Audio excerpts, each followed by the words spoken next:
بسم الله الرحمن الرحیم. سلام بر همه سهامداران و مردم ایران. امروز بعد از یه مدتی که خدمت همه آقایون و خانم‌های محترم و خانواده‌های محترم سهامدار و ایرانی نبودیم، گفتیم خدمتتون باشیم، یه گزارشکاری رو ارائه بدیم. اگه سوالی در این رابطه هست من میتونم خدمتتون باشم و این سوالا رو انجام بدیم. آقای پهلوان، بزرگترین گله ما سهامدارا اینه که چرا بعد از گذشت مدت چندین ماه سهامدارها و تعهددارها و تمام خانواده پدیده در یک بیخبری بزرگ به سر میبرن؟ چه خبره؟ چرا ما باید نامحرم باشیم؟ این تنها خواسته ما سهامدارا از شماست، ما رو در جریان کار قرار بدید. ببینید، بحث این که شما میگید بیخبری بزرگ، نه، به نظر من این نیست. شما بدونید که ما اولین وظیفمون این بوده که بتونیم این کار رو به سرانجامی برسونیم. اگه قرار شما هر روز بیایم بگیم سلام این کار شد، فردا بگیم نشد، خودمون خاطرمون جمع نبوده که این ثمره داشته، به نظر شما گویشش خوبه؟ حرف زدنش خوبه؟ هر روز بیایم بگیم فردا عذرخواهی کنیم، این که به درد میخوره، این جایگاه نداره، این روشش نیست به نظر من. من که امروز خدمت شما رسیدم 99% مجوزاتمون تموم شد. خب امروز ما میگیم آقا مجوزات ما در رابطه با اداره های دولتی به 98% 99% تقریبا 13 تا اداره کامل تمام شده، یه اداره دیگه هم توافقات اولیه‌اش انجام شده رو به تمام شدن. امروز من میتونم بیام بگم ما وقتی در یه اداره‌ای مثلا رفتیم مذاکره کردیم بعد نتیجه نگرفته، قرار بوده امروز به ما بگه، ما هم بیام بگیم آقا امروز فلان اداره جواب ما رو میده، باز بعد رو بگیم نداد. خب چه اصلا به نظر شما آرامش از مردم نگرفتیم؟ حس بد به مردم القا نشده؟ خب بده دیگه. خودتون میدونید این مهمه به نظر من که من و گروهمون ما موقعی حرف میزنیم که کار انجام بشه، موقعی حرف میزنیم که عملی باشه، موقعی حرف میزنیم که درست باشه.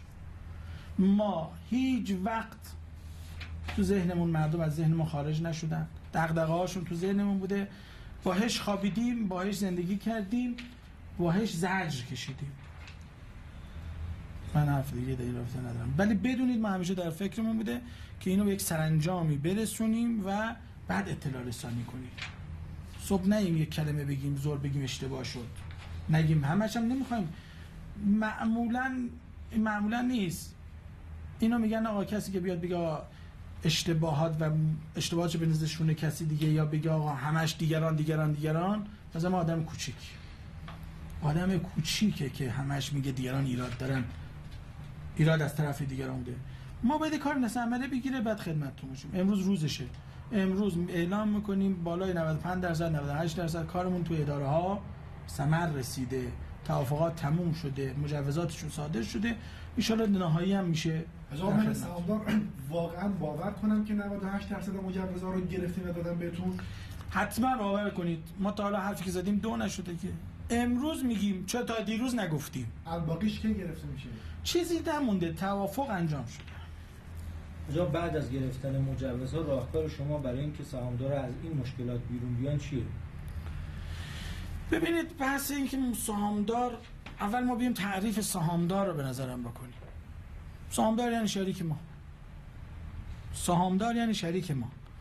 اگر تو افکار ما این باشه که این سهامدار تو ذهنش بده خودش یک چیزی درست کنه، بگه آقا من مثلا فلان کار رو بکنم به پول میرسم، خدایی نیست. یک 5 نفر 10 نفر 50 نفر 10,000 نفر 100,000 نفر با هم شریک میشن یک کاری بکنن. حالا ما میبینیم توی اشل کوچیک 10 نفر با هم شریک میشن یه ساختمون بزنن، 10 نفر شریک میشن یه کارخونه رو بزنن. این کارخونه وسط کار 5 تا میخوان خارج شن، باید تعامل کنن. این نیست که فکر کنید از آسمون پول میریزن پول اونا رو داده میشه. باید داراییشو بفروشه، باید بانک وام بگیره، باید سرمایه‌گذاری جایگزین بیاره. این راهکارهای خروج از بحرانه، خروج از افراد بخوان جایگزین بشن، این راهشه. این که شما فکر کنید که مثلا میگم الان نمیدونم یک اتفاق خاص میخواد بیفته، به نظر من اگه راست میخوایم بگم راش این نیست، راش این نیست. آیا با بانک و یا مؤسسه مالی خاصی شما مذاکره کردید؟ ما حتما در کناری که داشتیم مجوزاتمون رو شبانه روز داشتیم مجوزاتمون رو پیگیری میکردیم، خواهش میکردیم. همه مساعدات هم با ما توی اداره ها شده که این کار به ثمر برسه که امروز داریم اعلام میکنیم. میخوام خدمت شما بگم که با اونام حتما مذاکره کردیم، با افراد خارج از کشور مذاکره کردیم، هم شرق هم که غرب کشور، هم جنوب هم شمال کشور، افراد متعدد. بالاخره ما گروهمون گروهی بوده و هست که بالاخره دوستای زیادی دور بر کشور داریم، تو کشورهای دیگه داریم، آدمای توانمند زیاد داریم، دوست زیاد داریم. با همه اینا مذاکره کردیم. آقا این دوستان شما کی میخوان بیان جلو؟ الان 11 ماه داره از این قضیه میگذره. این دوستانی که شما دارین اعلام میکنین من سهامدار کی لمسش میکنن؟ ببینید بحث خود شما داریم میگیم من سهامدار، من طلبگار نیست، من سهامداره. پس وقتی میگیم من سهامدار باید من و شما با هم تعامل کنیم تا یک نتیجه خوبی رو در این رابطه بگیریم. در صورتی که ما با شما بحث نداشته باشیم، شما یه سوال دارم، مالی که 2 نفر به هم شریکن و دعوایین نفر سوم میاد بخرش؟ امکان نداره بخرش. امکان نداره یه مال دعوایی که توی دادگاه و جنجال و مجوز و هزار یه داستان باشه. ما تشکر و قدردانی میکنیم از تک تک سهامدارا که به بهترین و زیباترین شکل ما حمایت کرد. حالا تعداد کمی هم 50 تا 100 تا 200 هم حوصله‌شون سر رفته، حس بدی پیدا کردن، فشار زندگی بهشون اومده، قبول داریم. از کوره به در رفتن، چه میدونم دم جایی رفتن واسادن حرکتی کردن. اینو ما نمیتونیم بگیم خوب و بد، ولی میخوام بگیم که تعداد زیادی سهامداران که بیش از 90%، 95%، 99% سهامدار ما هستن، همون که این تمام مشکلات به شونه خودشون کشوندن و کشیدن و دم بالا نیاوردن، من ممنوندار و قدردانشون هستم. تمام تلاشمون رو داریم میکنیم توی این صلح و صفا بتونیم.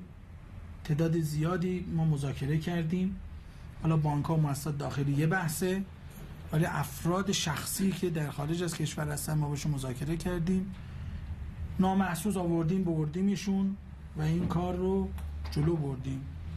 انشالله با آرامشی که داشته باشیم بتونیم به ثمره هم برسونیمش. بعد تا به ثمره نرسه حتما ما گزارشی نمیتونیم بدیم. امروز بگیم آقای فلانی اومد، 3 روز بگیم آقای فلانی رفت، معاملمون شد، معاملمون نشد. به نظر من منطق توش نداره. الان میگن سرمایه‌گذار اومده پول نقدم داره، اما به هر علتی های پهلوان حاضر به واگذاری کنه. هر کی که توی حسابش، نه به من، آقای دادستان، آقای استاندار یا رؤسای استانمون پول توی حسابش نشون داد، نه تمام پول، 10% ارزش، دیگه بابا میری یه معامله‌ای بکنی، میری یه معامله خونتی بفروشی، میگن پای قولامه 1/3 بده. یعنی یه مال 1 میلیارد تومانی میگن 30% چه بده. ما میگیم 10% دیگه، از این پایین‌تر که نیستش دیگه، درسته؟ هر کی 10% نمیخوام به ما بده، نمیخوام بریزه تو حساب سهامدارمون، فقط تو حسابش نشون بده که موجودی داره. شما خاطر جمع باشین، از اون لحظه به بعد من نوکریشو میکنم، من دستشو میبوسم، من سربازش میشم. شما میدونید که ما هر فریکی از دهنمون در نمیاد. من نوکرش اگه نکردم جواب خدا رو باید بدیم. چه ضمانتی داره اگر کسی سرمایه آورد بعدن همین داستان ها مدتن تکرار نشه؟ چه داستانی؟ این بهانه‌ای باشه که پول مردم رو شما بدید، در آینده اصلا نذارن پدیده ادامه بده کارشو. من همچین حسی رو به نظر خودم، حسم تا حالا اشتباه نکرده، من همچین حسی رو در سیستم کشور نمیبینم. اصلا همچین حرفی به نظر من درست نیست. من توی مدت دیدم، ببینید یه اتفاقاتی گذشته افتاد 1 سال پیش، اون رو ولش کنیم. این چیزی که در سال 94 اتفاق افتاد، همراهی و همفکری و دوستی و صمیمیتی که من بعد از سال 94 در آقایون کشور، در بزرگان کشور دیدم، شاید به جرئت بگم در کل تاریخم ندیدم. یعنی مسئولین هدفشون اینه که همه مسئولین بهره برداری که نه ادامه بده، کارهای دیگه‌ش هم بره بکنه. اصلا شما شاید در این موضوع شک نکنید. خیلی از سهامدارا دوست دارن که براشون آینده پدیده روشن بشه، اونهایی که تمکن دارن و باز هم بتونن بیان به شما کمک بکنن، به جای سرمایه گذاری که شما الان دارین دنبالش میگردین. اونها حالا ممکنه پولهاشون اندک باشه ولی جمع و اندک ها قابل توجه باشه. حتما همینجوره.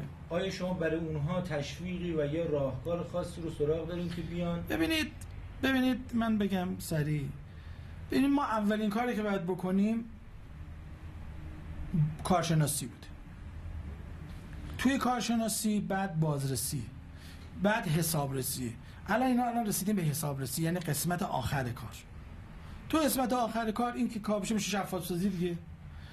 وقتی که یک اصلا سابقه نداره که مثلا میگم دولت یا نماینده مجلس یا وزیر یا کسی بیاد دیگه آقا فلان جا مجوز دارد. این اولین دفعه برای ما اتفاق افتاده دیگه. میگن الان آقا مجوزهای پدیده فقط یه مورد مونده، باقی صادر شد. این دیگه شفاف سازی میشه دیگه.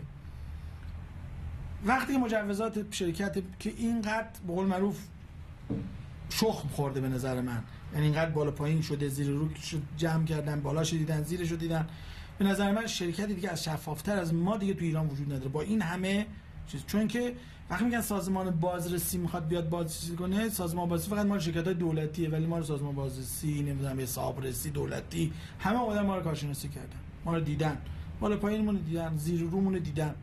به نظر من دیگه از این بهتر شفافتر وجود نداره. بعد از اینکه کامل شد و ما آماده برای بورس رفتن شدیم، به نظر من دیگه از این پاکتر چیزی وجود نداره. شما یه پیشنهاد خاصی رو دارین برای اون دسته از سهامدارانی که دوست دارن باز هم در کنار پدیده باشن؟ ما به زودی اعلام خواهیم کرد، مثلا که آقا تعدادی از سهامدارایی که میخوان خارج شن میتونن بیان بهشون مغازه بدیم، آپارتمان بدیم، دارایی به جاش بدیم، به مثلا چیزی. یه عده میخوان بیان ادامه بدن و میخوان حتی سرمایه بیشتر بزنن. ما راهنماییشون میکنیم، میگیم آقا میخواد بفروشه و آقا میخواد بفروشه، شما بیان از اینا بخرین جایگزینش کنین. همین کاری که ما طرف خارجی با بانک یا با هر جای دیگه بخوایم میکنیم همینه. ما باید بیان بگیم آقا یا آقا میخواد خارج شه، آقای بانک شما بیا به جاش باش، آقای سرمایه گذار بیا تو به جاش باش، آقای خارجی تو به جاش باش، آقای نمیدونم آمریکایی بیا به جاش باش، یک نفر بیاد به جاش باشه دیگه. درسته؟ نه این همون میتونه چه بهتر که تو وطن خودمون اتفاق بیفته.